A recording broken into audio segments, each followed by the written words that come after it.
mercados un poquito más alegres, más alcistas, en el entorno del 1%. Nicolás Fernández Picón, director de análisis de Banco Sabadell. Nicolás, muy buenos días.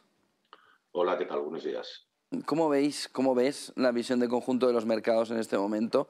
Parece que un poquito de recuperación suficiente para empezar a dar los toques de subida.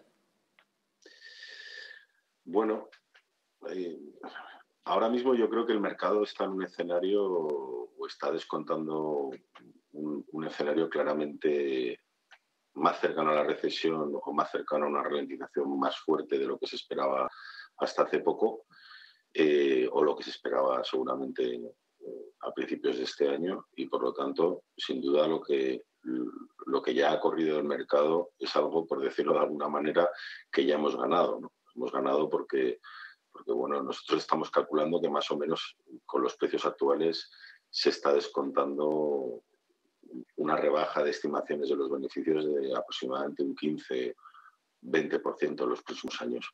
Que sea más va a depender efectivamente de que haya recesión o no, porque eso tampoco es seguro, o de cómo sea esa ralentización, y también hay muchas variables que afectan, pues, todo el tema del suministro de gas, etcétera, cómo sea la segunda parte del año y lo que tengan que hacer los bancos centrales. Yo diría que a estos precios la mejor noticia es esa, que buena parte de las dudas macroeconómicas que podemos tener están recogidas en los precios de cotización. Buena parte de ella está ahí. ¿El mayor riesgo es la recesión o ahora mismo la inflación está más o menos a su nivel o es una consecuencia la recesión de este problema de la inflación? ¿Cómo lo ve el mercado? Bueno, yo creo que el mercado oscila entre que pueda haber una recesión, que sea una estanflación, que sea una ralentización económica.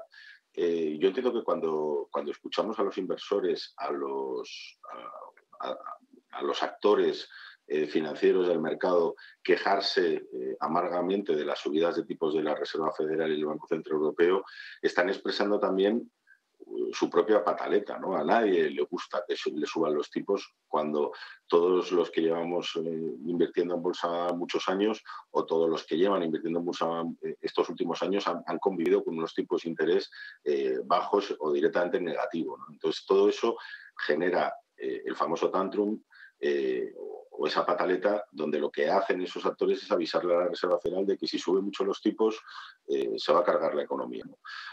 A partir de ahí, en realidad, eso está por ver, ¿no? Yo creo que ahora los riesgos claros están por el lado de la inflación, que es un indicador que tarda mucho en bajar, igual que ha tardado muchísimo en subir, es un indicador que tarda mucho en bajar, y eso, sin duda, puede generar o puede tener un impacto en el crecimiento económico, que los movimientos de la FED o del Banco Central Europeo para combatirla pueden acelerar y pueden llevarnos pues a un crecimiento muy inferior, incluso en el peor escenario de una recesión. Pero está por verlo. Asumir ya directamente que la Reserva Federal y el Banco Central Europeo lo van a hacer mal, que van a subir tipos por encima de lo esperado, y no tener claro que el IPC, la inflación, seguramente a partir de la segunda parte del año empiece por lo menos ya a no subir, es ponerse, en nuestra opinión, demasiado negativos.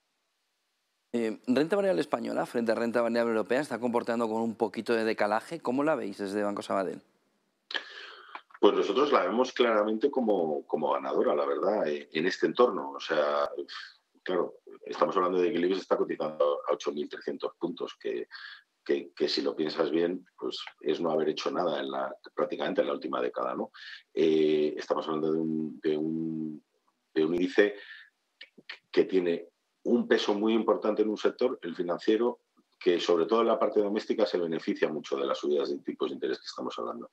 Además, estamos hablando de un índice que tiene una rentabilidad por dividendo que supera claramente el 4%, eso sin incluir extraordinarios y sin incluir recompras de acciones. Por lo tanto, es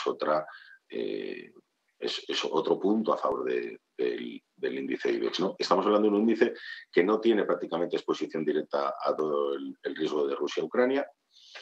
Y por último, estamos también en un índice que, como he dicho antes, en los últimos años ha sido un claro underperformer, ¿no? Lo normal es que en este entorno sea un índice que lo haga mejor. Nosotros estamos recomendando sobreponderar IBEX 35 y lo favorecemos al resto de índices europeos.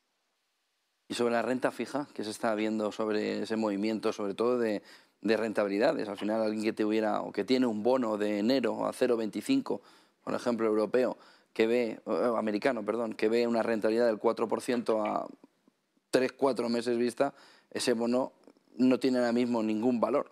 Es decir, ¿de qué manera la renta fija va a poder empezar a ganar un poquito de terreno? Porque incluso ese 60-40, ¿no?, que los gestores siempre sois decir, oye, intentar ir a ese entorno, parece que este año puede ser muy complicado cumplir el 40 de renta fija, ¿no? Sí, desde luego este año ha sido tremendamente negativo desde ese punto de vista. Esto se ha visto claramente reflejado pues en los perfiles más prudentes, aquellos que tenían más exposición a la renta fija, que tienen pérdidas a la que no están acostumbrados en este tipo de activo, ¿no? El problema para la renta fija es que los plazos largos, incluso el high yield o el investment grade, siguen presentando unos riesgos porque todavía estamos al principio de las subidas de tipos.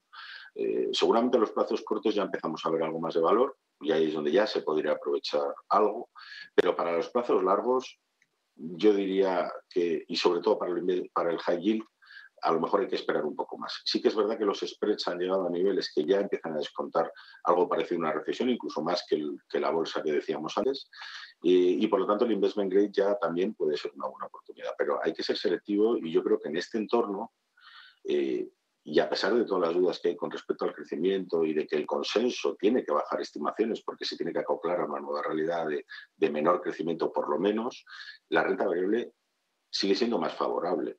Todavía no ha llegado el momento en que tiene una competencia tan clara o tan directa con respecto por parte de la renta fija y por lo tanto sigue siendo, yo creo que una opción más clara. Nicolás Fernández Picón, director de análisis de Banco Sabadell. Buen día y buen negocio. Gracias, Nicolás. Muchas gracias igualmente.